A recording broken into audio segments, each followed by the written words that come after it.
Hell yeah. Some mistakes have been made. Some mistakes been made. Um, but we're live, and that's not a mistake. That's something that just is happening right now. And I'm pretty sure everyone who's tuning in is super excited. Super excited. We have one of our greatest instructors today, Jingna. How's it going? Hey, good, good. How are you, Jay? I'm doing pretty great. Pretty great. And we also have somewhere in the background eating Chipotle, the one and only Andrew.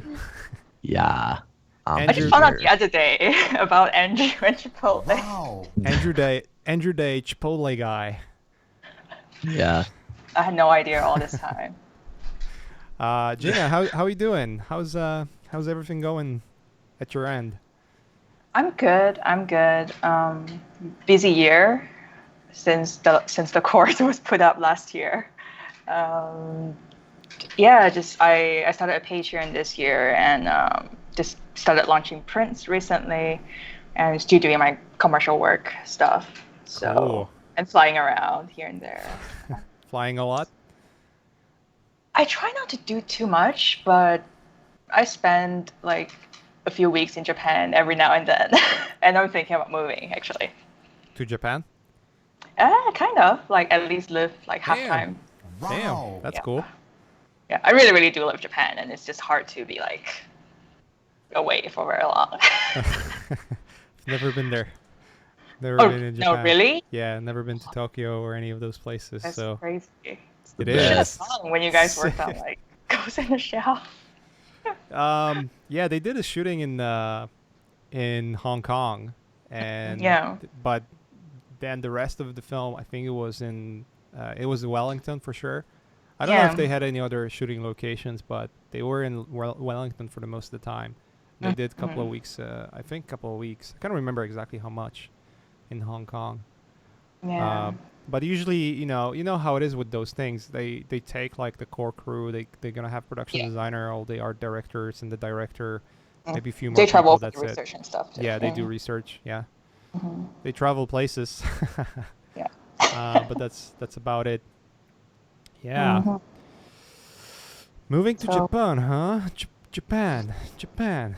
Tokyo yeah. specifically, or some other areas. Yeah, I mean, for now, Tokyo seems the easier one just because I have more friends there. Okay. Because with like Madeline Chronicles, right? I did this series of work were more inspired by like a bit of Japanese fantasy art, but a lot of like Mm-hmm. Western classical art in style and stuff. But moving on, I think in the next series, Toby and I were gonna try to explore like doing maybe something Asian themed, and I thought Japan would just be like a great place to start. Gotcha. Hmm. Gotcha. Yeah, let's talk about that. Let's talk about what you're working on, like what you can talk about. Obviously, I mean, Yeah, if there's yeah, certain things you cannot talk, then we'll skip it. But let's definitely talk about your process and everything. Because I yeah. mean, for those who are joining in and are unfamiliar with I mean, I hope everyone is familiar with your work already by now. I'll be surprised if some people weren't. If you're not, shame on you. Shame on you. But yeah, I mean, you are doing some incredible work, and what I like about and you've been teaching that too, Hmm. um, in your class. So if you guys go to Learn Squared, you can find Jingna's class over there. I highly suggest taking it.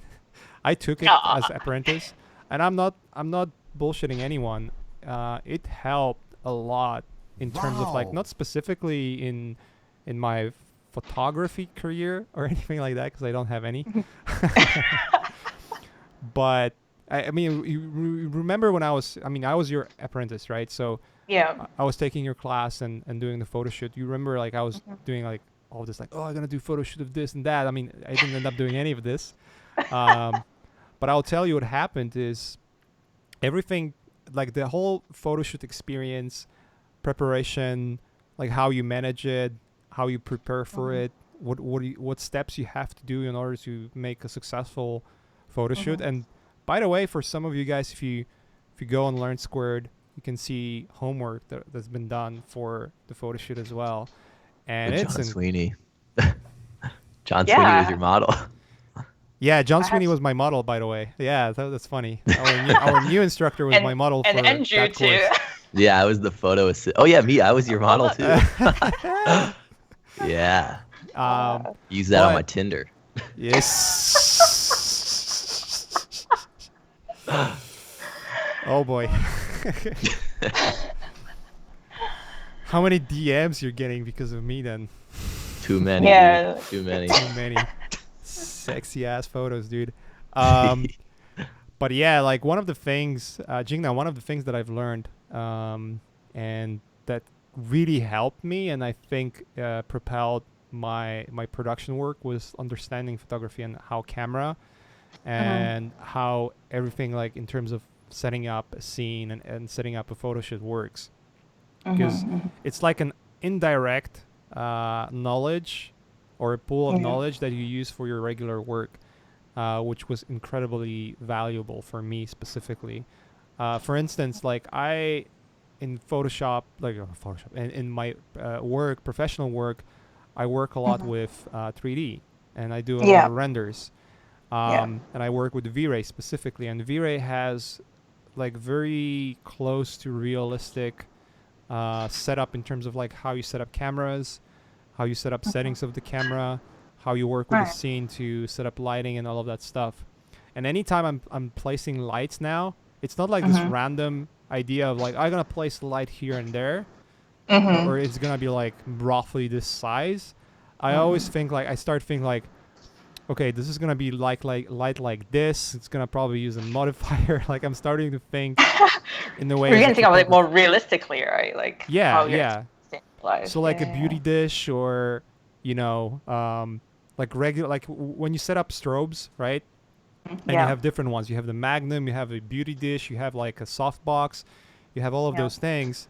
That's how I started set up lighting, and it improved Mhm. dramatic. Like I've looked at my old renders and I look at the new Mhm. ones. Like there is a difference, you know, definitely in Mhm. the quality of how the light looks and behaves. It made me Mhm. think about the setup of a scene much more, and how I use lights instead of just like, oh, I'm gonna place lights and see what And just light it works. up. Yeah, and just Right. light it up. Now it's Yeah. more like it's. I would just like I even did that in my previous course, the futuristic character design, where I would just like Mhm. play with lights and see what sticks, Right. and have my like a general idea of what I want to do, and base my decisions of that. But it wasn't Yeah. like technically informed in a way Mm. that, you know, if you're doing a photo shoot and you play with the lights, you understand like how to set up for a specific look or a specific feel, Yeah. like the Yeah. distance of light, the size of it, whether it's using modifier or not, how directional it is. Like all of those Yeah. things matter for the look, Yeah. and I never pay Mhm. attention to it. And now I do. So definitely helped me with that. So anyone who's maybe not into photography specifically, but want to have like a better eye for not even just how to set up the scene in terms of like lighting and everything, because you talk about lighting, you talk Mhm. about Yeah. equipment, but you also talk about Yeah. makeup, you talk Yeah. about a Showing like lot of different types. things, Yeah. and Yeah. it's like very well distilled information. Yeah. um, so I definitely learned a lot from that. It just helps like to have that knowledge, not even just for like painting. Like if you think about painting, Mhm. and you know how lights behave, then you will know. It just gives you that extra juice, right? That extra information. Yeah. Yeah. Yeah. Yeah. It's interesting. I think because recently I was when I was in Japan, I was doing some talks and I spoke at um, an animation and modeling studio. So they do Mm-hmm. stuff for video games and movies in Japan.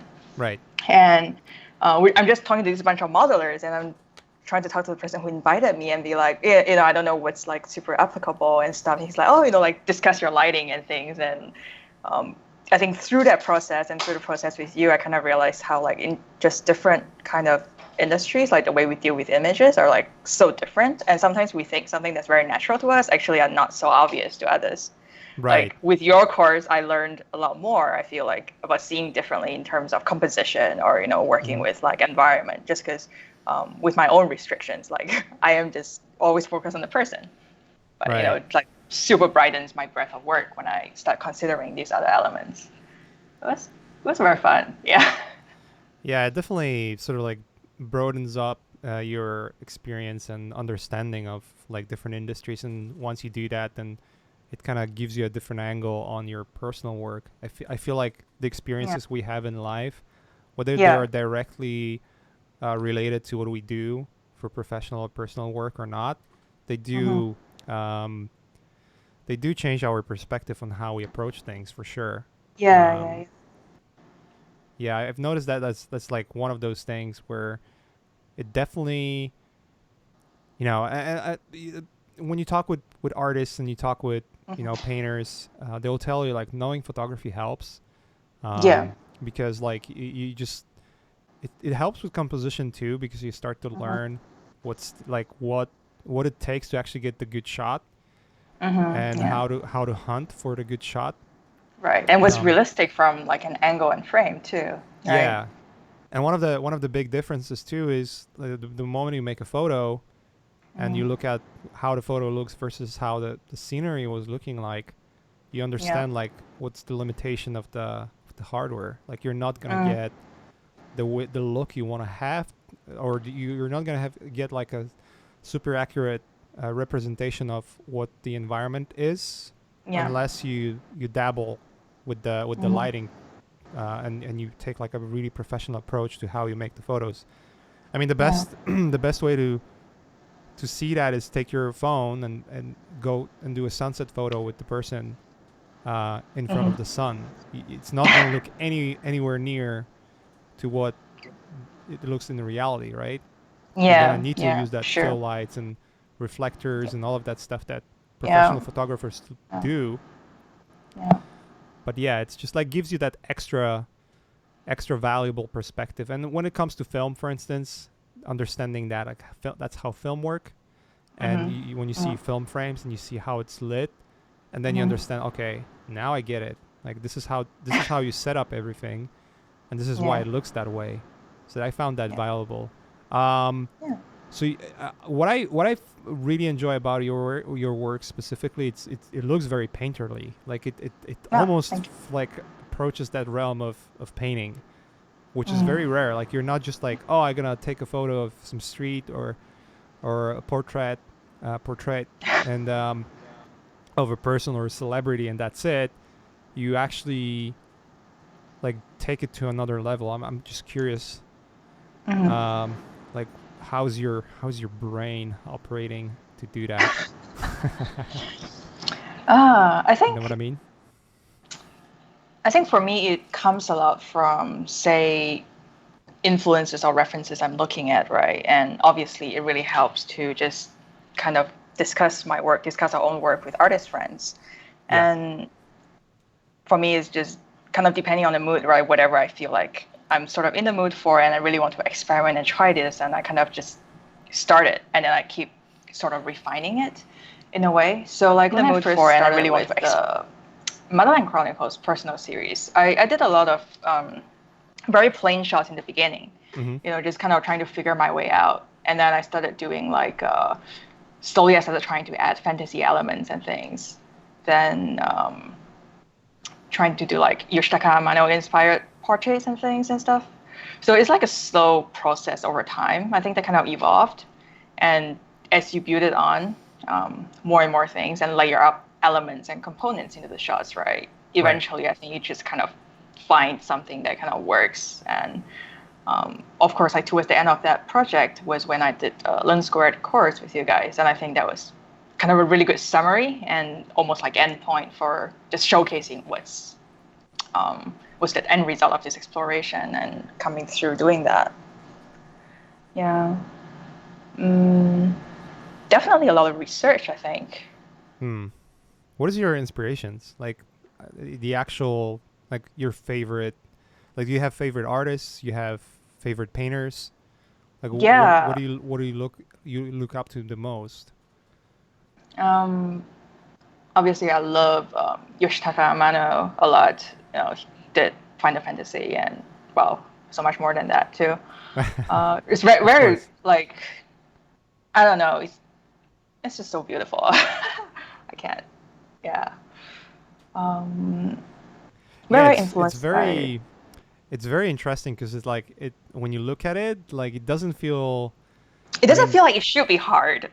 It's like yeah, I think when I started as a kid, it's like, oh, this guy like doesn't even know how to color within his lines. Like style is sure. weird because when we're younger, our tastes are not refined the same way we are as we get older, right? So I just thought it was, yeah, you see drawings like this, like, this guy's an artist. But as you get older, it's just like, holy shit, mad respect, right? I mean, it's also like if like looking at myself, like that probably wouldn't be my first choice of reference because I would.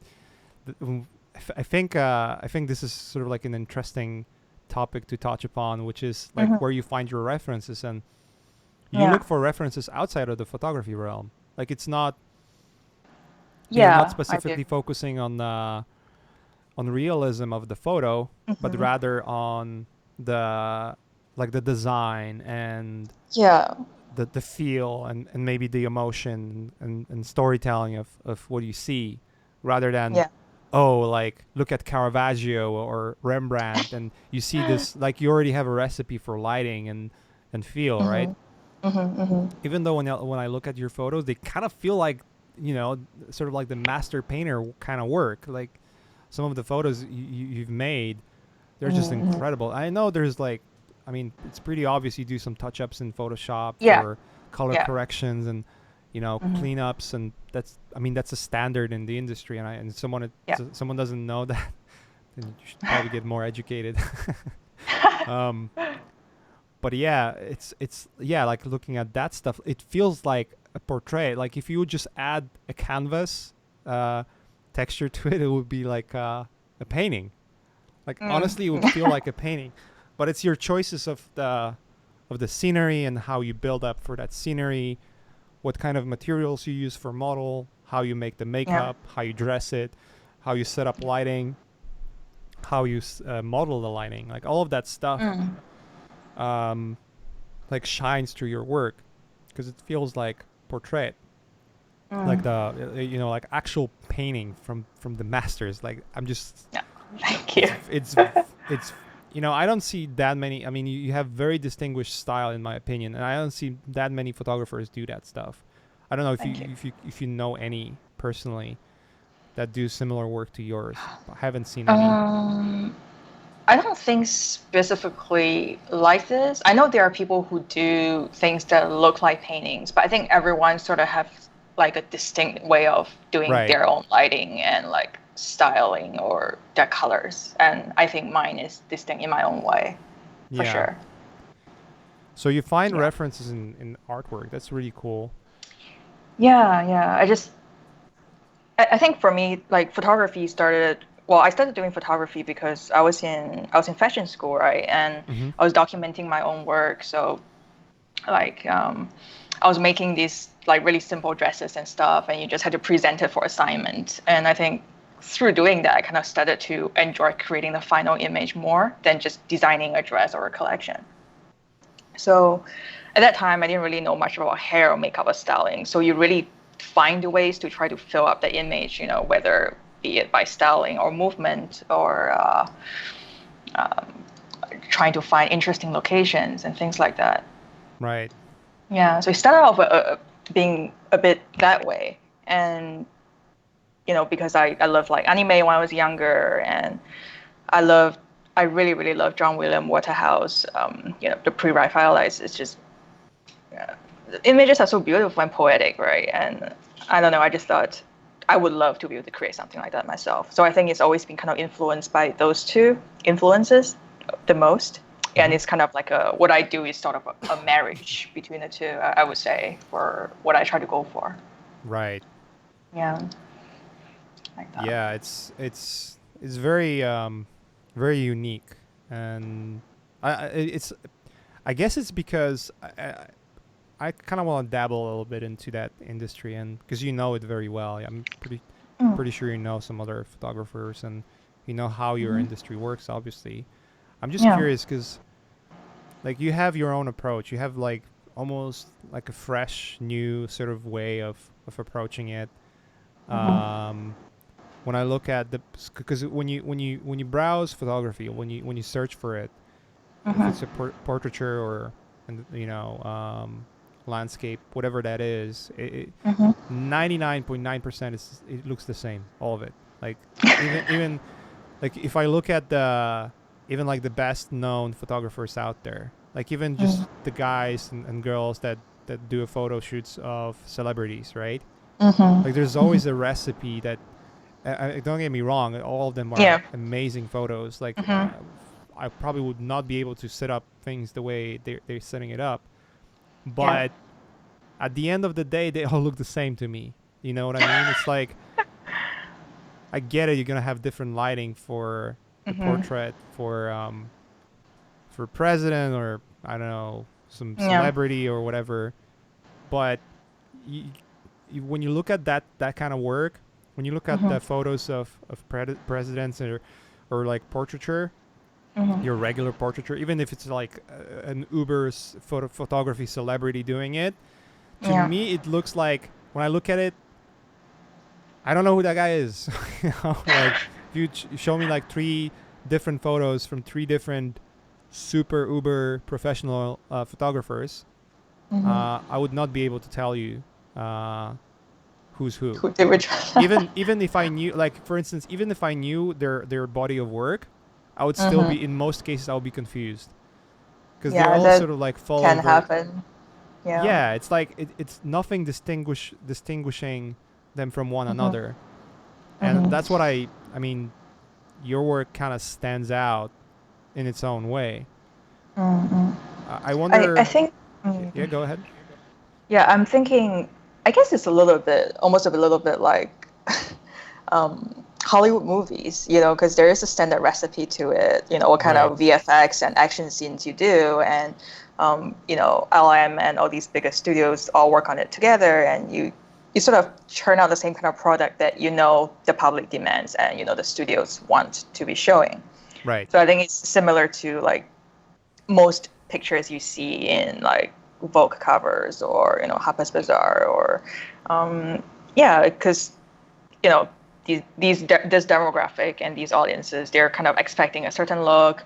For example, you say shooting a president or shooting someone very famous or important, they love to use a certain light to make it look somber or important. Like there are a few recipes for it. I think you will have some photographers who will be very very very unique and outstanding, right? But most of Yeah. them, I think, it's just demand of the market, right? People love to see a certain kind of images and they're used to that. So that is what is always kind of required by your art directors and clients. I think that's part of it too.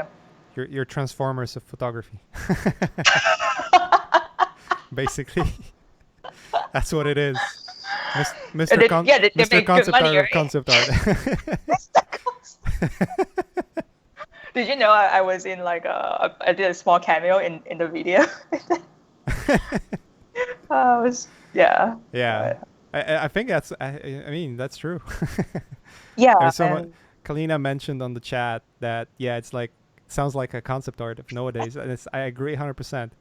It's what thinking about it, it's like I think I'm asking stupid questions because yeah, it's just toasters and explosions everywhere. That is so true though. Yeah, I yeah, mean,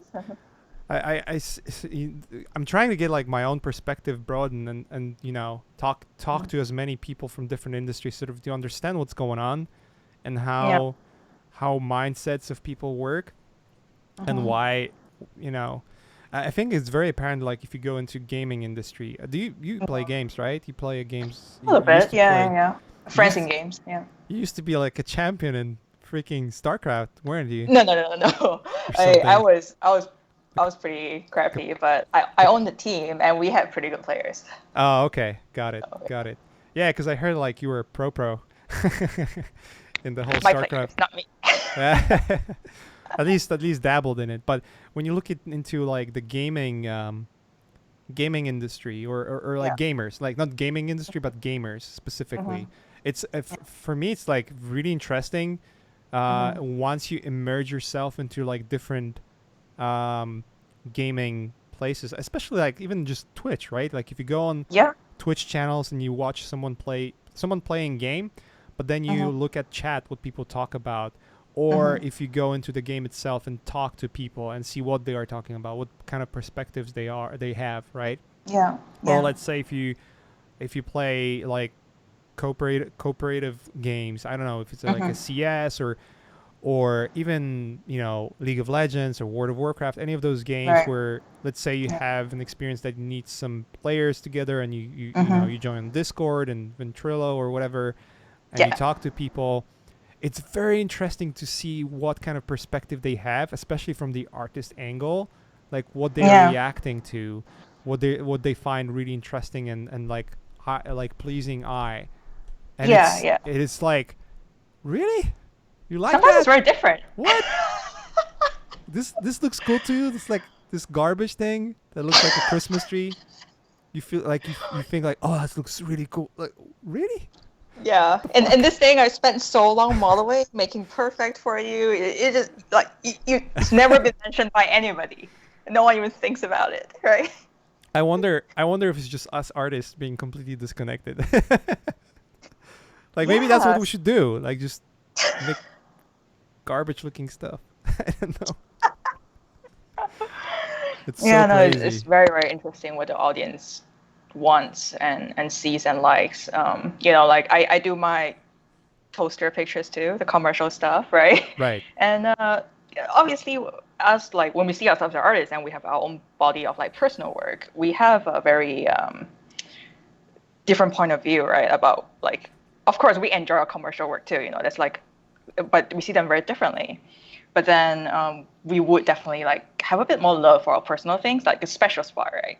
And when you think that you've like spent so much work, so much effort, and you really, really like something, and you post it, and no one really responds, and then you do this really, really like generic thing like, that you think does not represent you, completely devalues your work, but you know, maybe it's like a celebrity or it's like a big project, and people love it so much, and you're just like mind blown, right? Crazy what goes mainstream. Like That's you really guys see crazy. that you want to see something unique and like you want to support artists being like, you know, with their own vision, and then the actions of the public speaks differently, right? Yeah. It's so crazy to me. Like it's just like, it's like this old versus young, you know, like young people's like, oh, you old people don't understand. Yeah, we don't. Like, what the fuck? Like, things are moving so fast. Like, it's really hard to get it. But yeah, I mean, you can definitely find your niche. You can find your own audience, and that's what I guess you should supposed to do. But if you want to make shitload of fame, then probably not. Probably Kardashian way is the way to go. I don't know. Got some hot girls, boob windows. Just butts and boobs everywhere. And granted, like anime butts and boobs, and you're gonna have millions. And the thing of is that it always works, right? You know, like we as a community and industry complain about it, but nothing wrong with that. I mean, here it is. Nothing wrong with that. People do that, and bless them for doing it. I mean, it's expressing your creativity in any means and forms possible. That's all good. I was actually I've heard this study. Someone says sex sales. It's interesting because I've heard this study that it does sell, but only the views, not necessarily the product. I think they did a study for like all of those beer and burger commercials. Just I feel like I saw the headline. Yeah, like they I can't remember the source, and don't quote me on that, by the way. Okay. But I've seen it. I've seen it on the internet. That must be true. So let's put it as an anecdote. But I think it was like a proper study, like peer reviewed or something, like a proper study where they had like enough data to do it, and they looked at the commercials for like the beer and burgers and all of that stuff. And they compared like the views versus the outcome, like how many people actually bought stuff based off those commercials, and the viewership was amazing. And I was like, holy shit, like it's record breaking. But the translation of the viewership towards the brand recognition was poor. Like people Oh, would, really? would look at the commercial and they would remember the model from the commercial, but they wouldn't not the remember the product. brand. Yeah, they wouldn't remember like, oh, it's a burger commercial with the model X, Y, or Z. Right. But they wouldn't remember what the brand was. Oh, it was some burgers. I can't remember which one because there's like Yeah. 5 or 6 different big brands, Yeah. right? Right. Was And all it the like- ads look similar. Yeah, was it Jack in the Box or Everywhere. Carl's Jr. or McDonald's? I can't remember. Oh, I mean, McDonald's does it right. They have this fucking creepy clown. You kind of understand what's up, even though it's. But you feel remember it. I mean, if you look at Japanese commercials for McDonald's, they're super fucked up. Oh, really? I don't think I've seen any. But Japanese commercials are Fucked up, yeah. out there. Out there. They're like, what in the like? Sony does it well. Like Sony PlayStation commercials, like those creepy, freaking weird stuff. You look like, what the fuck am I looking at? But they're like, something like creepy and scary and like crazy, but then cool at the same time. You know, like, oh, that's intriguing. Yeah. I don't know. Yeah, there's something. There's something in sense. there, I guess. The brand recognition. Yeah. So Yeah. I don't know. I wonder, like, so I guess for commercial work, you kind of have to sort of adhere to what the requirements are from the client, right? And they usually are sort of like how we can cater towards the For sure. industry or people we have. Yeah. Do you think that this is changing as a whole, like industry, or is getting worse? I think it's. I mean, it's hard because a lot of advertising happens on social media now, right? And I think brands do make a conscious effort to stand out and do something different. So there's maybe a little bit of variety in that. But then again, you look at Instagram, which is such a popular platform for this. I think you do get that like visco look with a lot of photographers, very lifestyle clean. It's just like super common, right? There will be a few standout photographers for sure, like really spectacular work. But I think it's like a different platform, different from advertising, but the same kind of problems. You have that specific look that works for that platform, and they do it. You come back to the billboards and glossy magazine print stuff. You have the same kind of like skincare, glowy skin, selling products. Like it doesn't get too different. I know people try to do slightly viral or interesting videos on Facebook, right? Those kind of ads I think can be interesting. But the general trend now is just to be, for most products, I think, is to be very real, very relatable for millennials and things like that. Right. Because I'm I don't looking really at know it. about being different. Because I started looking into like YouTube celebrities, for instance, and what kind of things make the headlines. And the more I look at it, the more I believe that, because I look at the recommended stuff on YouTube, it's like, how on earth is this even recommended? With that little amount of views, there's some shenanigans going on there for sure. Because you have videos that have like 20,000 views and they're sitting there like on the front page for like days. And there are videos that I think it's like a lot of that stuff is it might be like politically driven or something. I'm always curious like how much of of what we do, whether we cater towards the industry or not, is really affecting, or like how much of that our understanding of it is based of like a sort of like the impression of a bubble that we might feel like we're in, that we feel that this is what people want to see, or this is what we're supposed to do. And then you see like Jake Paul video, which is probably the worst thing I've ever seen. I appreciate the hustle. I don't know if you've seen that video. There's this guy. I mean, it's blowing. I think I dabble in YouTube too much, because if I see that, that's a problem. But there's this guy who's like, he's like super young. I think he's from like the Vine era. Like the whole Vine collapse and a lot of Viners like moved to YouTube. They're blowing up. The guy's getting like 1 million new subscribers a month or something. And he made this video, Everyday Bro.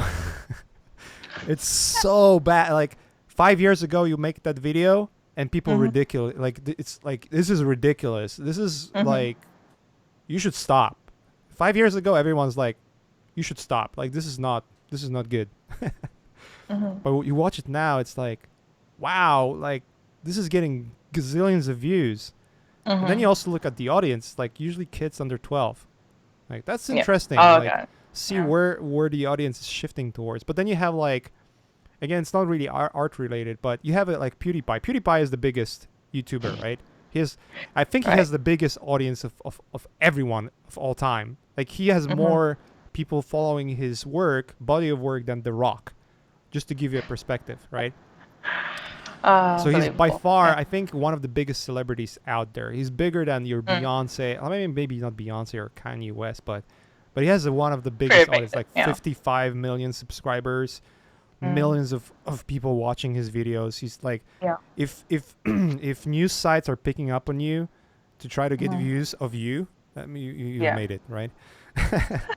um, but he's like very raw. That guy is super straightforward. Like when you watch his videos, Mm. you can tell that he's raw and he doesn't give a fuck.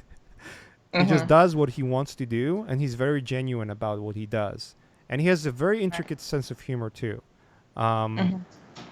so I look at like these two complete different opposites, and like it's very hard to judge where the Yeah. things are going. And I mean, at the end of the day, we know that as an artist, you should be sort of like true to your core, because if Yeah. you're not, then you're a bullshit artist, really. And what happens is that people can see through it, and that's the worst thing that can Yeah. happen. I think that's true. Yeah. Um, For sure. but yeah, it's a very intriguing, interesting sort of avenue that Mm. you can sort of like get lost in. It's like a rabbit hole. Like you're I know. become like an And Alice in Wonderland, and you're following that rabbit forever. yeah, and sometimes you're not quite sure if like what am I doing wrong, right? Yeah, People doing like all these really horrible work, just they are so popular. And obviously you think you're like, putting in good efforts and you're doing good work, but yeah. it's just not the What about same. that? What's the name of that artist in quotes? Um, who did that painting that just got sold for 180 million or something? It was this Chinese billionaire that bought like his artwork. I can't remember. Ah, I'm You, not sure. It sounds familiar to me. Yeah, it's like yeah. those conceptual art bullshit crap. Like any of those people that think that the gallery art is art, they should. I mean, okay, free speech, do whatever you want. For me, it's bullshit. It's you're getting scammed, and it's a play of feeling. Like, well, what do you feel it's worth? You should buy it. Yeah. You should buy it. Yeah. Do you ever watch It's Always Sunny in Philadelphia? That show? No, I didn't see it. But I know Oh, of you it. should check it out. It's like it's probably the funniest comedy sitcom ever made, in my opinion, at least. But Okay. they do pick like they do a skit about conceptual art, and that's like how you feel it's worth. It's like. But anyways, yeah, it's weird because that's the painting that probably my daughter would do, and Should market her. without paying attention. I mean, she's two, so Market her as a genius artist. yeah, and yeah, there's actually Ash posted like this documentary I want to watch, and it's Hmm. about the girl that painted something and became like really popular, and then just became like a. But it was like a girl that just like I like painting, like a kid, Mm. like 4-year-old, Hmm. 5-year-old.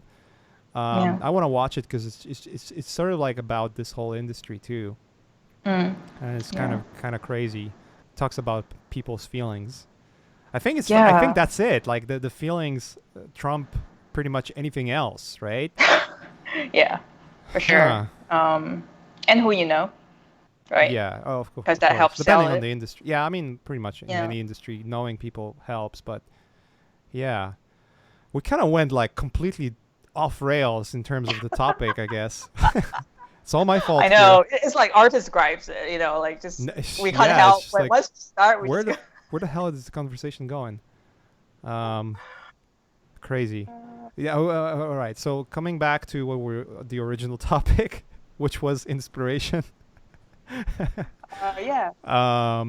So so you were inspired mostly with art. That's awesome, and it's like completely different because normally, like when I would be looking for inspiration for photography, I would look at photography or something that is realistic. But you're like doing completely different route. So that's for, I gather that's for like just your personal general understanding of what we want to do. But how do you dabble with getting the into the right direction in terms of like how you light it and get your own sort of style and feel? Because I know, I mean, it takes time to develop, and you said that when you were it's a process.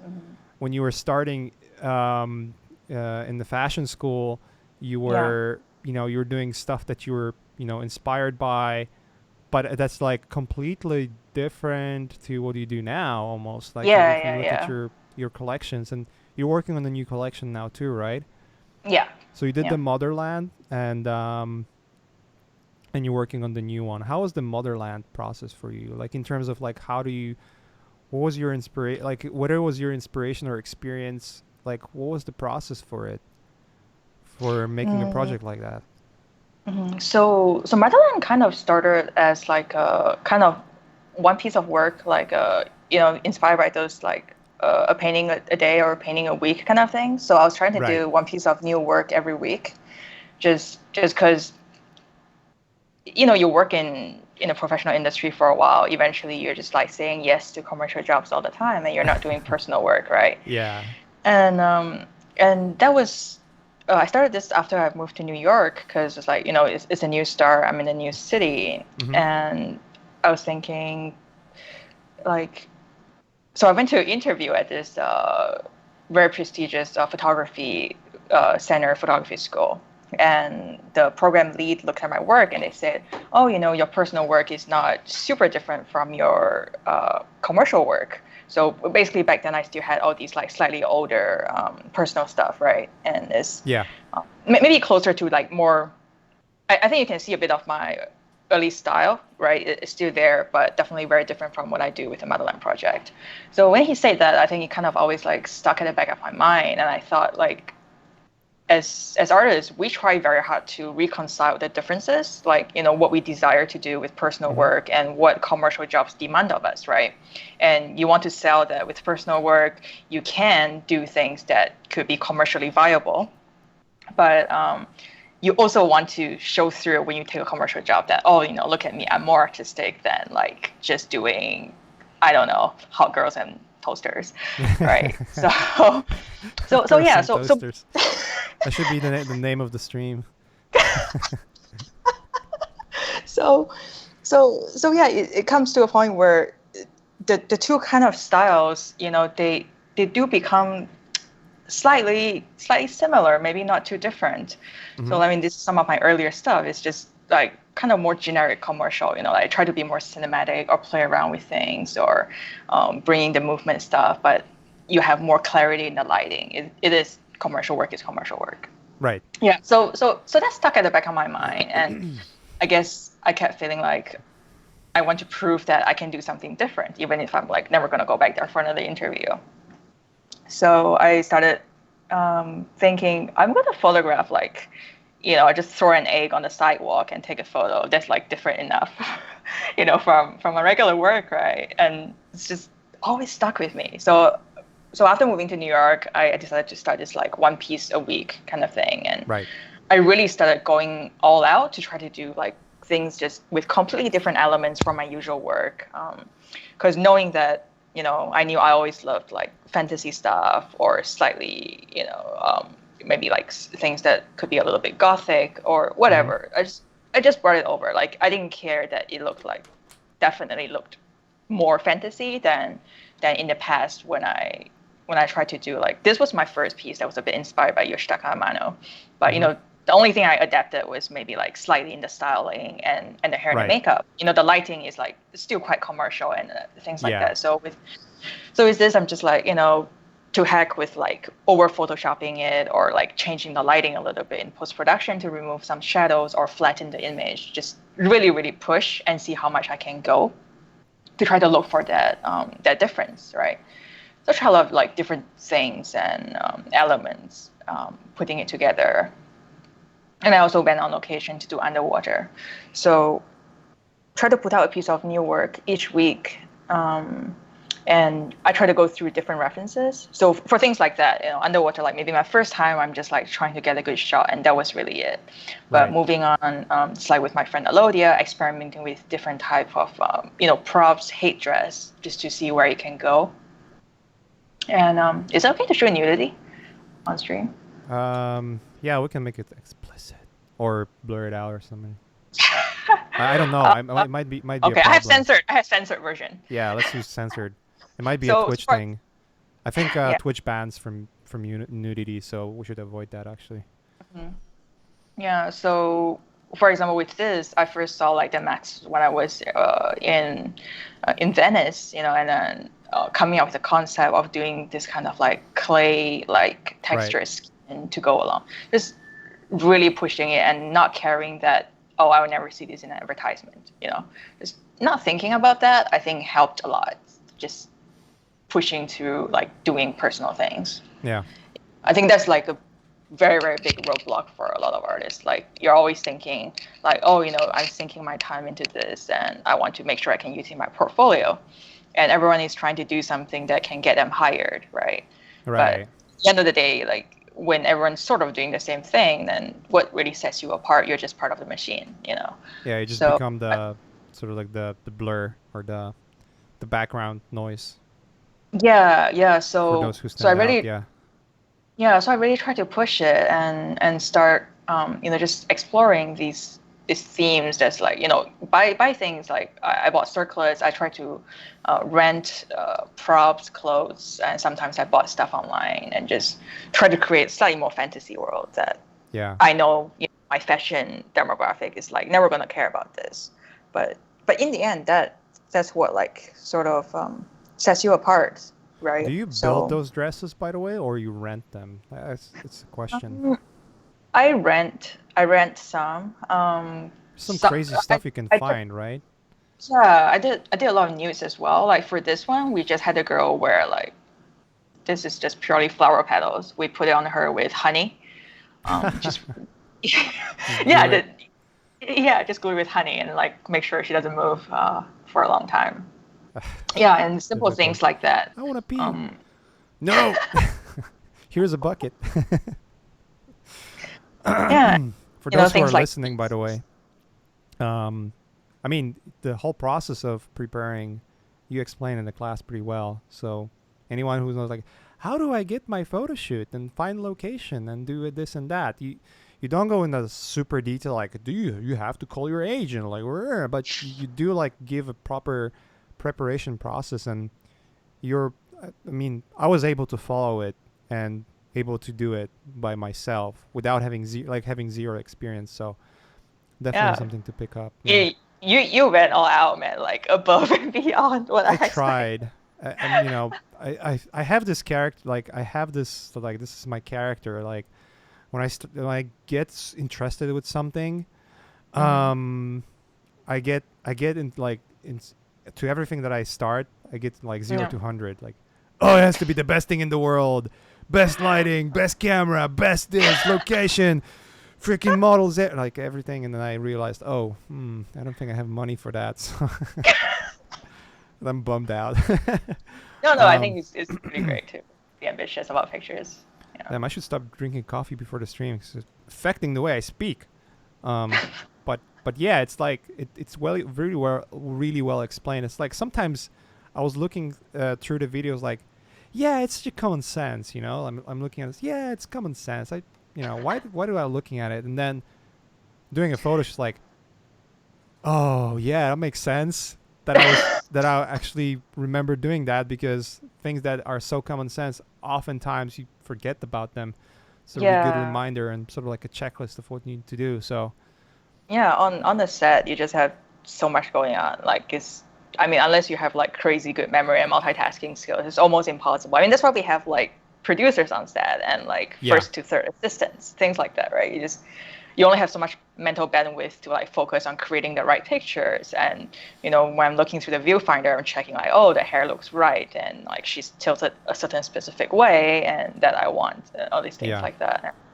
Nothing like worked other out the things, way I like, planned, by the way. And if I wasn't prepared, I would have no material. So yeah, yeah. So preparation is it's so super important. important. Yeah. Sure. But yeah, we're talking about sort of your project, the Motherland, and how how it's progressing for you. So it was like like a weekly thing, like a day, sort of like a daily art, but just weekly instead. Yeah, and it's but Weeklies. like a photo shoot takes so much work. So Yeah. most of the time I would try to do 1 to 2 looks with one photo shoot, and then so you could tide me over 2 weeks. So I'll release the Right. first picture, get around to it, and then the second one, while I start preparing the next shoot and stuff like that. Yeah, it's So crazy how so I, some of them yeah. turned out to be like, wow. Like to me, it looks like, like a professional, long preparation with like, all the bells and whistles. But knowing how you work, it's like, no, it's some flowers, some shit like that here and there, and good lighting. Boom, there we go. So with this particular picture, actually, this was the first time I tried to build like a set Uh-huh. in the apartment. So up to this point, I was doing like just kind of plain background with some Right. textures, and it's a lot of blacks. And when I work with Toby, like one of the biggest things about the Madeline project, like when people ask like, oh, how did we collaborate together? Like we don't really have like an end result of two-person working on the same piece, but the biggest part of that is really like how much time we spend discussing the projects and kind of just critiquing each other. And that kind of like as a whole shapes where the Motherland project goes. Yeah. So one of the biggest things he gave me was like, oh, you've been doing this black background thing a lot, and obviously it's popular and people love it, but maybe It's a you can good contrast. diversify. Yeah. Yeah, he's like, maybe you can diversify, like try give it something else. But I'm like, I got to do like a shoot every week, and it's already hard enough trying to organize the models, the styling, and hair and makeup. Like I don't have a driver's license, so like I can't just drive out there and try to go on location shoot. Yeah. So okay, let's try like building a set in the apartment. So for this one, I was in Irvine at the time. We were recording some stuff. So we drove to the flower market in LA and walked through the whole market. I couldn't find anything until like one of the last shops. They were selling these like marigolds, right? There was a big bin of it, and they were like on sale because they're like already like super full bloom. They can sell it for a lot of money. It was like $2 for like one bunch. So I just bought the whole thing for like $20. And then we came back, we found some like foam core that we had around, and we started sticking them and like pasting them with like tape, or like going through like making holes with like I don't know, Yeah. scissors, stuff like that. And then you just put it up. And I didn't have a dry smoke machine either, so we bought dry ice from one of those random stores, Right. and we put them into like Starbucks bottles and made a hole. And so like each assistant held like 2 bottles, and they're just like waving it in on the side. The whole thing was like super ghetto when I was doing it. Yeah, but like if you look at it, the photo, like the result is like, wow, you guys went to like some garden and set up like lighting and smoke machines and freaking everything. No, we just bought some flowers in the market and just some Starbucks bottles with dry ice, and boom. Yeah. So a lot of very fun stories when we were doing this. Yeah. Yeah. Really cool. So just trying to build more ad elements and kind of just keep going and push it in different ways in terms of editing. For a little bit, I really loved Josh de la Tour, French artist who did a lot of like paintings with candlelight. So I tried to figure out how to make very long candle flames and capture it in camera. Just little things like that. Yeah. I think our audience is getting the right impression of what to do to become you. It's basically dip yourself in honey, put some petals on yourself, and selfie stick, and boom. I think it will a new trend, maybe. No, but I like your approach, and You know, I watch some of the channels, like YouTube channels of like Mhm. professional photographers. They have those like, you know, Hasselblads and like those like, super expensive equipment, and they set up those sets and like hangars with planes and models and Mhm. super expensive clothes and everything. And you look at the result of the photos, like, yeah, I mean, from technically and I mean subject matter, like it looks really Mhm. cool, right? Like you know, it's there's a craftsmanship to it when you look at Yeah. it. Yeah. But for an average viewer, it's like, oh, it's a cool photo. You know what I mean? It's Yeah. like you can set up the same thing for Yeah. 1% of the price. It's gonna look worse, but for an average person, it's gonna be like, They can't tell the I difference. cannot tell the difference. Yeah, it's crazy. But yeah, that's what I appreciate what you're doing. It's like very DUI and like DIY, Yeah. Yeah. DUI. What the fuck? DIY approach, and let's Mhm. find the best way to get the results by the cheapest possible way too. Like you don't even have like for those shoots you didn't even have a studio, right? I mean, in most cases it was just like, oh, it's in my For apartment. for all the motherland stuff, yeah. I mean, for commercial jobs, sometimes definitely you go to like a Yeah, of bigger course. studio because you need it. But yeah, it's kind of really just being able to, I think, do it on both ends. And yeah, that Hashtag helps. DUI hashtag DUI photography. Yeah, Should because start a movement. you know, even with big projects, you have a bigger budget, you have a big set or studio, but there, I mean, for most photographers, no matter how big a budget is, you do have a ceiling for how much you can spend, Yeah. right? So knowing like being able to be resourceful or smart about like small ways you could save money on the production and still make it look good on a huge project, like that's Right. really important too. Yeah, I've known photographers who are just like, oh, I wouldn't know how to do like a personal project with like a full crew of 20 people, so like there's no way I can do a personal thing. And it's Yeah. just it's weird to hear that because of course their commercial work is great, but you think they could do really amazing personal stuff, and like eventually they'll get there, but you just like wait for it, you know. Yeah. Cool. Yeah, it's crazy. So your new project, can you reveal anything, or you wanna keep it up until you drop everything? Um, New project.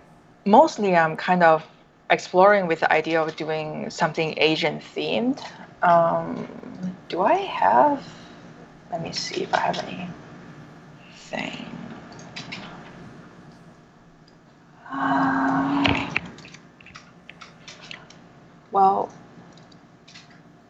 I don't want to put you on the spot either. You know, like if you don't want to talk about it, then we don't have to.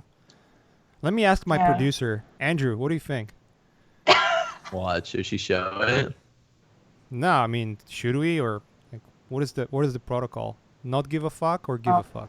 I don't have any finished work anyway, to be honest. But just Yeah, you don't need to show anything. some stuff like just joking around. We don't have producers here. I'm producing it. I'll ask myself. I'll ask my head.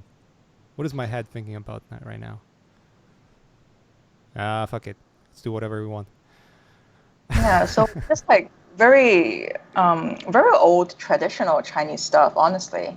Oh, cool. Um, just looking through these kind of references and trying to get the right costumes and props, but I don't think it's gonna look anything like that exactly. But it's in process. I think I'll be dropping like a new picture, like I guess kind of like a study first experiment, sometime in the next 1 or 2 weeks.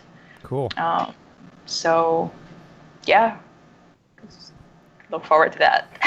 Awesome. Yeah, I can't wait. I mean, the Motherland project turned out very cool. And I enjoy your work a lot. I mean, we do, and that's one of the reasons why we wanted you really bad to do a class for us too. So that was cool that you've been part of the experience.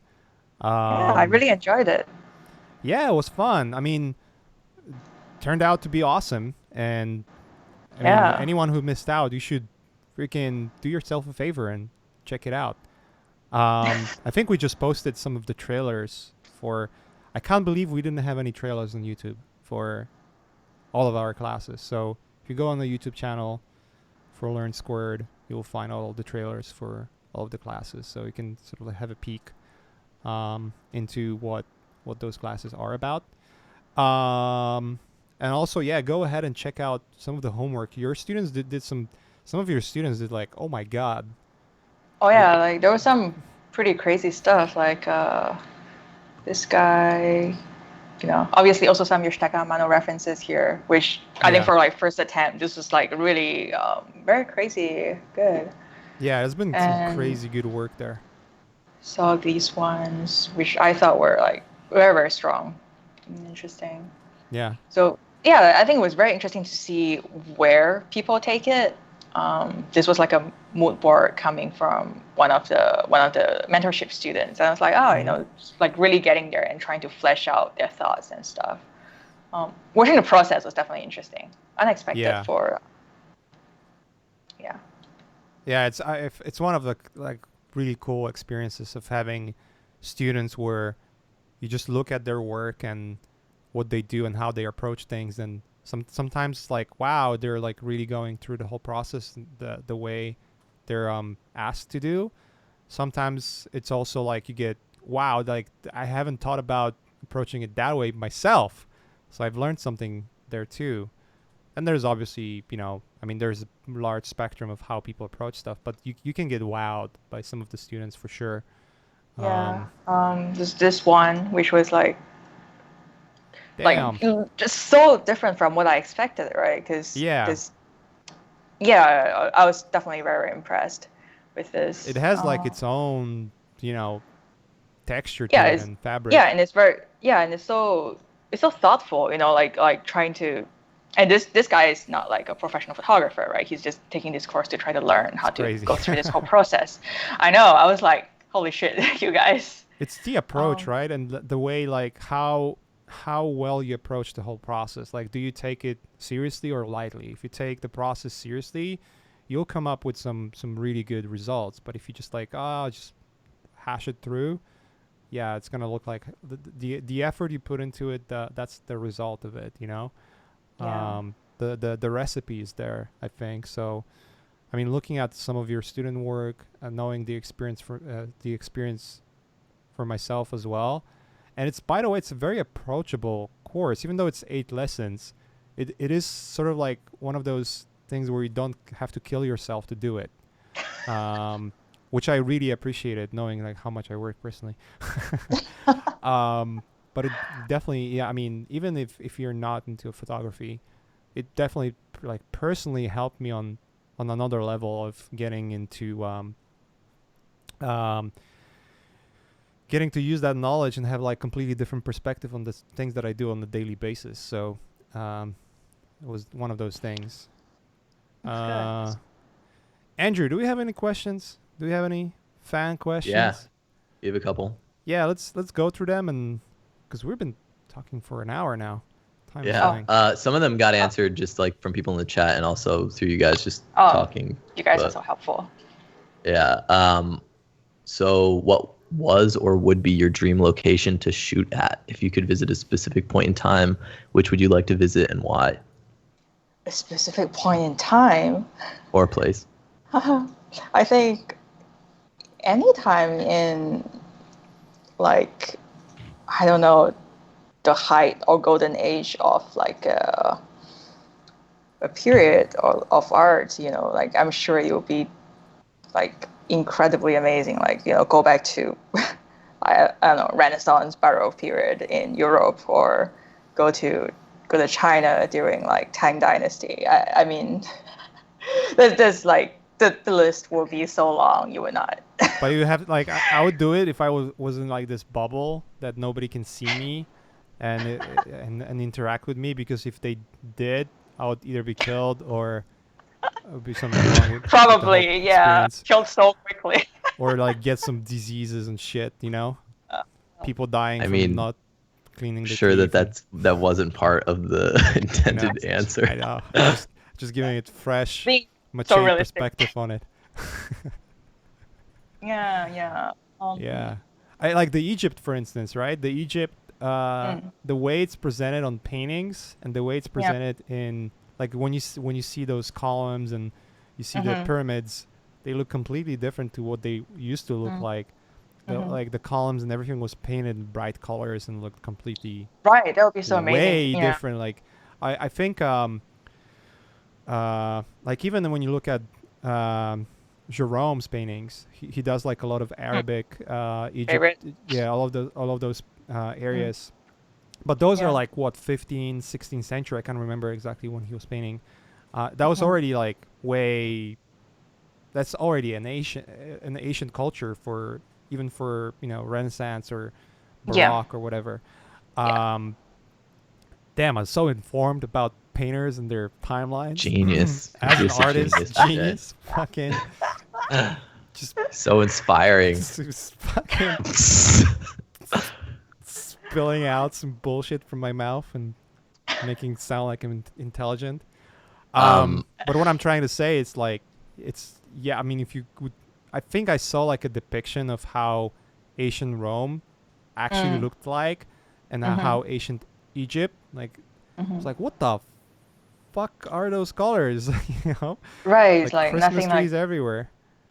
Statues painted white Right. with some And colors. back then you don't weird have stuff. such refined ways of making colors, right? And it's like Yeah. things we don't really think about these days. But Yeah. back then, Mashing like, up berries and stuff. Yeah. yeah, painters only had so many colors to work with. For clothing, you only have so many types of dyes. So it's very interesting. Would be to, well, time travel. Hey. Yeah. All right, we have another one. How do you come up with your lighting kits for these shots, and how can we apply this to a 3D environment, which maybe both of you guys can speak to? Coming up with I mean, in the beginning, is always about just having to learn from the basics, right? Like with the course, I kind of go through like just how basic kinds of lighting and environment that you set up in real life can affect the shot. You do really basic exercises with whatever you have, and then you can bring the same thing and check it out with a model. And those juicy slides from the class. Yeah. show a couple. Yeah. Yep. So just stuff like that, Awesome. right? How about you, Mache? What did you think, like the process of like trying it? Did it immediately apply, or it like takes time to kind of digest? It does take time to digest because you have to put practice into the theory, right? Like with It's not like you do anything. it once and then you remember it, right? Yeah. No. You have to try things, and it takes time to prepare, and it takes time to do them. But just the experience of doing it and doing it physically, I mean, it does affect your digital work. And I can sort of like I think I'm my own proof of that, because again, like the way I light my scenes when I work for clients or if I work for myself, the way I look at lighting scenes, I definitely look into like what kind of lighting I want to use and what kind of effects I want to have. I dabbled a bit with the with the hot lights. I dabbled with the strobes. I have some of my own with modifiers and just checking how things look. When you take a beauty dish, when you take sort of like a magnum look, or when you take a softbox or just raw light, when you have more directional like different angular directionality, if you use a honeycomb or not, like all of those things. I mean, for an average eye, when you look at it, it's like it doesn't really make that much difference, but then you start to inspect and you see like, oh, the fall off of the shadow is different based on the modifier, and it affects the way like this, whether the skin is shiny or more matte. Like all of those things you can make through the modifiers, and the beauty of it is like you start to understand the process of preparing and making things look right from the first render instead of going back and fixing it. And I think the photography itself teaches you that, like teaches you how to prepare properly and do things the way they're supposed to be done, so that later on you can repeat the process and get the results you're after, and not just like randomly put things together and hope they stick. Because I think that a lot of artists do that. I was actually talking to Grant Warwick, who's one of our guests a lot of times and good friend of the company too, and a good friend of ours. Grant is like the V-Ray god, I would say. He does like those amazing renders. He does like super Uh-huh. awesome shaders and whatnot. Mhm. And he said the same thing. Like the moment he picked up photography and started looking into cameras and lighting, that the Mhm. moment he realized like, Changes. man, I've been like doing all those crazy shaders and then just destroying them with shitty lighting. You know? Yeah, So it now he really looks is a at big it thing how you. differently. Yeah, yeah. Yeah, for like 3D work, it's super important, I think, because it makes or breaks the scene. In my opinion, like Yeah. when you do a render and it looks fake, that's Mm-hmm. lighting and shaders are and textures are three aspects that make the scene look realistic or not. Like Yeah, if you want to yeah, do a render that and looks like a photo, hmm those three things have to be nailed down. You can correct. do amazing shaders, fuck up the lighting, it's gonna look like shit. That's how it Yeah. works. Yeah, And it's a bit like, when I guess figure artists they try to paint like, people without a really great knowledge of anatomy, right? exactly. It's missing the right muscles and the right bones. Actually, this thing happens in retouching too, and sometimes people just remove things and it doesn't look naturalistic anymore. Like Yeah. if you have the better knowledge, you can go into it and modify it however you need to, because whatever you're taking away or bringing back in will work. Yeah. Like to the eye of what we understand with our daily lives as that is actually natural. Yep. Agree 100%. Yeah. Mm. We got a couple others that I know are covered by your course, and I saw you responded to one or two of them in the chat, but one was specifically about, do you have any technical tips or frameworks for building a nice, clean portfolio website? Oh, I just use Squarespace right now.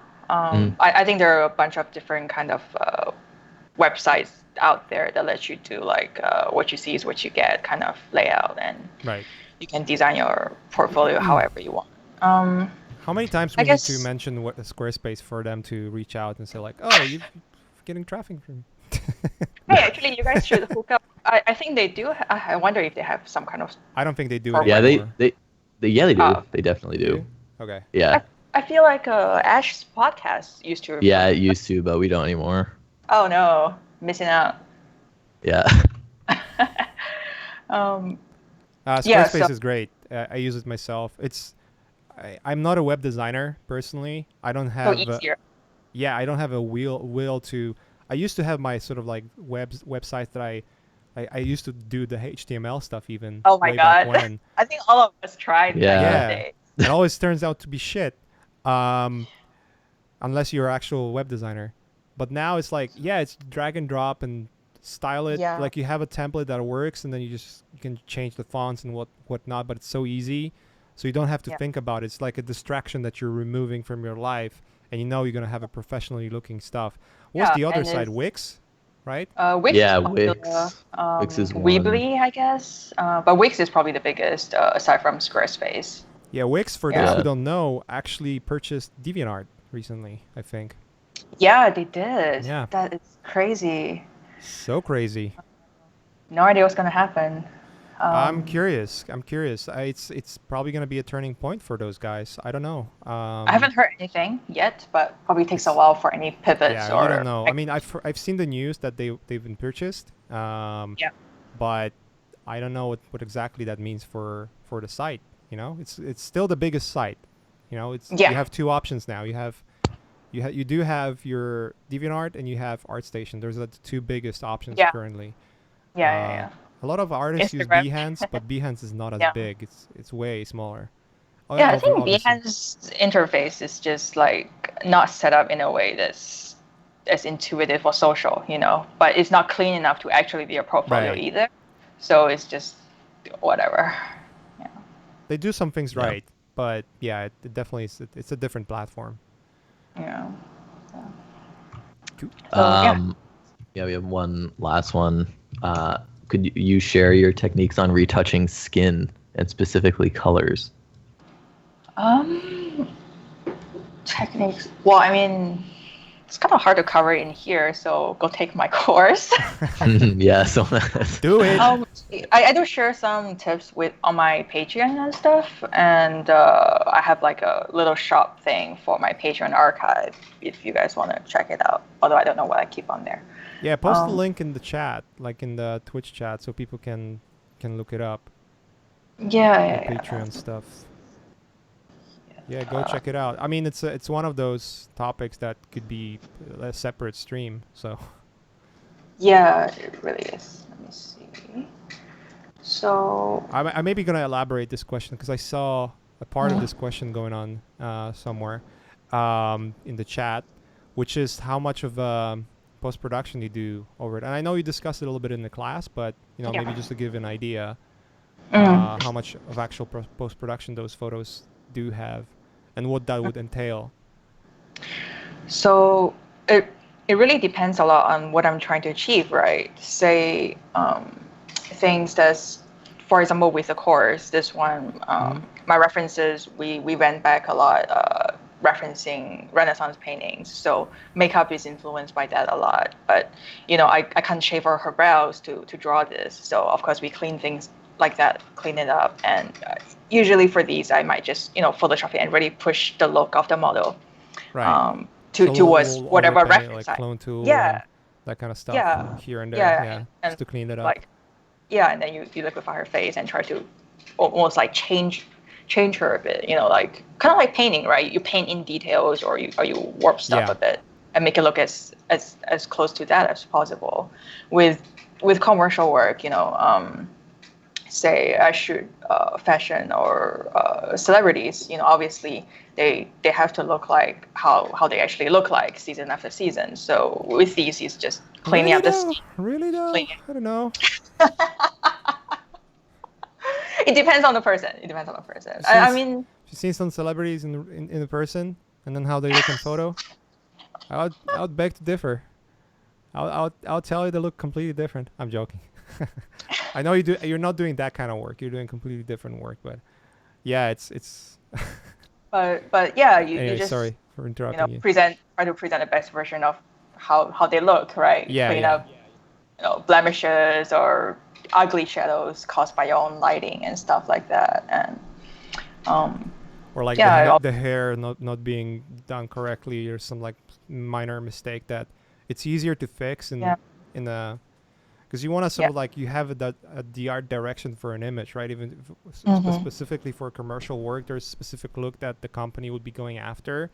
And as a photographer, you have to deliver that specific look. And then knowing from my personal experience, I mean, you're obvious, it's nowhere comparing to what you do. But like even knowing how when I was setting up a photo shoot, like I could tell that the things are not going the way you're planning for, or there are oftentimes some things that are gonna go the completely different way, or slightly different way, which affects the final result. That's where you you do the touch-ups, I guess. Yeah.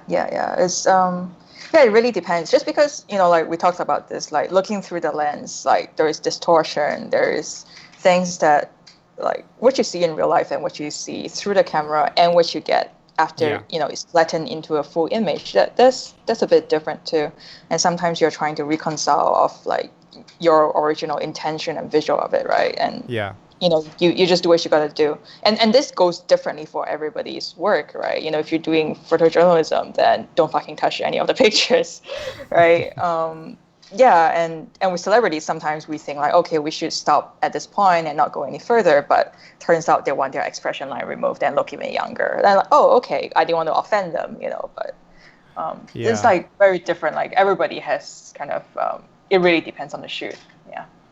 Yeah, makes sense. Speaking of celebrities, I've heard this. It wasn't news. It was someone who is in that industry telling. It was one of the podcasts that I was listening to. I can't remember which one. Might have been one of the Joe Rogan friends, but they had like a guest from the Hollywood, and he's like, yeah, all the paparazzi stuff. They like make an appointment. All right, you come up to my place, climb on a tree. I'll be dressed correctly, and then like they do fucking Photoshop that stuff too, which is kind of like so crazy. I'm sure.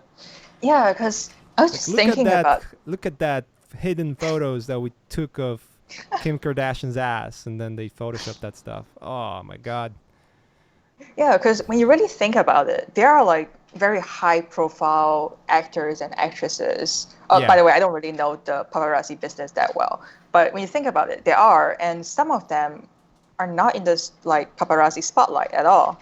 And like Yeah. if these guys are They're going buying around it. and trying to get, yeah, like how come that never happens? And how come some people with like no movies, no product are always in like fucking like front page of, you know, gossip magazines, right? I feel like there must be some people who, you know, like get the paparazzis to follow them and make new stories because that's how you stay like relevant Yeah. and on Such a top of rotten everyone's business mind. too. Like, fuck. Yeah, I was just looking at this article, this I guess sort of an academic fashion business sort of website journal, when they were talking about the recent firing of like the fashion director of Vogue, British Vogue, who has been there for like 35 years, you know, and on that website it has so many like really good real talk interviews with like heavy hitters in the industry, and there was a person who was just talking about like, you know, like in the 90s, like suddenly fashion became like an entertainment for the masses, you know, suddenly like Right. dressing like people on the red carpet is no longer about just being beautiful, whatever is wearable. You just create this fantasy, right? And it's just the whole thing is just marketing. Yeah. And before that, fashion was just about like, you know, you look at Vogue, you want to buy something that's affordable, but now like there's nothing you can't afford for most people. Yeah, it's like, oh, that dress for $20,000? Are you serious? Yeah, stuff like Yeah. that. I guess it's just Real- that like this conceptual art bubble. It's the same thing. You have your niche of billionaires and people that just don't know what to do with money. So they're just like, oh, it's a prestigious thing to have this thing that everyone in this industry is talking about. So I can hang it on the wall, and not give a fuck. And then someone comes in, some of my friends comes in like, oh yeah, this is the super famous painter. Oh, okay, cool. Like I don't know who that is, but I guess as you're saying, and you paid so much money, that must be true. yeah, yeah. Hey, I mean, That's, everyone has their own vices, and you know, it's a free yeah, market of. and whatever works, right? Yeah. Yeah, So exactly. I start. I mean, I don't hate on any of that. By the way, you know, if that's your thing, no, I do think it. it's You know, as long yeah, as and I it's not think it's affecting me personally, or yeah, encroaching in business my is life, that's business, right? fine. I don't care. Yeah, it's Yeah. a business. For someone, if you like to, you know, put Botox in your ass and show it on Instagram, by all means do it. I don't care. It's not affecting me. So Okay. I don't know what the hell what's happening with me. I guess it's just I guess the coffee that I drank before the stream. Must be it. Blame it on that. Uh anyways, that was Jingna. That was an Yeah, that amazing was. stream. I enjoyed it. Sorry for making a lot of like off topic conversations here. Oh no, like I Um understand. I mean, we know what's up. yeah, we know what's up. We know each other too. Yeah, I So think sometimes it's just hard. You get together with like industry people and you just yeah. start going off tangent, and you have friends who are like not within it, and they start being so lost and so confused. I'm just Yeah. trying to be genuine. You know, we don't Yeah, no. I think it's cool. It's fun. just talking how it is. Yeah. It is exactly like we talk about. So at I least don't know. I think how I this see it. is probably interesting for non-industry people, you know, just like a look at Yeah, stuff that's different and not just about the work, right? Because the work is yeah, just one part of what an artist is about these days, really. It's like you have to navigate all these politics and these yeah, expectations of the masses and the clients. And no, I think it's interesting. Good yep, talk. yeah. That's 100%, 100%. All right, let's wrap it up here. We've been having a healthy, almost 1.5 hours of Oh this. yeah. So it's amazing. Like when you run those streams or do podcasts, like time is just flying, flying. It's Oh, just that's good, right? conversation. I almost wish sometimes, you know, we had like an actual proper studio and not do it over Skype, because I feel there's like Oh. a different tangible experience when you sit with a person in one Hmm. place and talk to the face, not to like a Yeah. screen. Yeah. Definitely helps to have the conversation to be more natural. Hmm. A lot of like different weird stuff happens when, you know, there's a lag on Skype and stuff like that. But Yeah, I anyways, know. that was fun. That was fun. Hmm. Let's do it again. Yeah. Yeah. Thanks guys for tuning in, and Yeah. thanks Mache and Andrew for like hosting this and helping me do my first stream. Yeah, we'll set you up. We'll set you up. So if anytime you want to come back, you'll be able to do it yourself too. So, and we'll be there to help. Cool. Everyone who joined us, we had a pretty good audience today too. Thanks for being active on chat, and you guys are awesome, by the way. I've noticed Thank that. you Someone asks a question, and there's a bunch of people on the chat like answering right away. That means the community is lively and healthy, and we do enjoy it and do appreciate it. It's gonna be on YouTube a little later. We do that for sure. So any of those streams that if you missed it, you're going to be able to watch it later. We do have subscription over here in Twitch. You can have a subscription and have access to all the videos sooner, like immediately after they end. And we do postpone the release on YouTube just for that, so that whoever is subscribed have that instant access. But also, if you're subscribing to the stream, that means also you're supporting the stream and the work we do and the artists we invite. And also, oh, by the way, someone subscribed right now. Yay, thank you. And you can, if you have Amazon Prime, if you use Amazon Prime, you can subscribe for free. Like Twitch has an integration where you can do a subscription for free. It does help us to run those streams and make them better. That's definitely does help for getting an equipment and all of the back end stuff that makes this look more and more professional every day. Hopefully, I hope the setup from the first stream versus what we have now is better. If you use Prime, it basically it allows you to have one subscription for free. You don't have to pay anything. It's like a part of Amazon Prime. So I think Amazon purchased Twitch. Yep. I think that's why. Yeah, there you go. Everyone I know is freaking rich now. That's so crazy. crazy. The early people when we did StatCraft, right? We're like so ghetto and doing events back then, and people were joining Twitch when it was like Justin TV and like a small company. Yeah. And now these guys are like, yeah, let's not talk about that. Hey, we're sitting here in my room. I was talking to Eduardo Gonzalez on our cafe recently. He's a visual development director over at Riot Games, and I mean, when you listen to that stream, some people just make the leap of faith, and when it works out great. So I mean, that comes back to like doing something you believe in, right? Like exactly. Oh, these early esports guys, they've like esports only growing big now, but these guys I know they've been slugging at it for like 10, 15 years, and they deserve something better than like esports dollars now, like real money.